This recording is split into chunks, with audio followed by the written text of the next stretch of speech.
రెండు రకాలైనటువంటి అదృష్టాలు ఇవ్వాలి అనుకుంటే ఆడపిల్లగా వస్తుంది. ఒకటి, సాక్షాత్ లక్ష్మీదేవి ఇంట్లో పుట్టింది. అందుకే మగపిల్లవాడికి చేయడానికి అలంకారములు తక్కువ ఉంటాయి, ఆడపిల్లకి చేయడానికి అలంకారాలు చాలా ఎక్కువగా ఉంటాయి. ఆడపిల్ల ఇంట్లో తిరుగుతోంది అనుకోండి, లక్ష్మీదేవిది తిరిగినట్టే.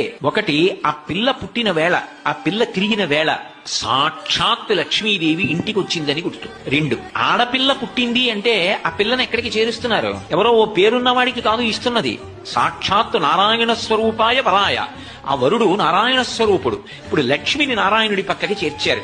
ఆ చేర్చిన కారణం చేత ఏమైంది? 10 తరాలు తర్వాత వచ్చేవి, 10 తరాలు నా ముందున్నవి, నేను ఒక తరం, 21 తరాలు ఉద్ధరింపబడ్డారు, ఉన్నత లోకాలకి వెళ్లారు. ఏది మగపిల్లవాడి విషయంలో చూపించండి అలా ప్రమాణం. అలా చేయగలడా?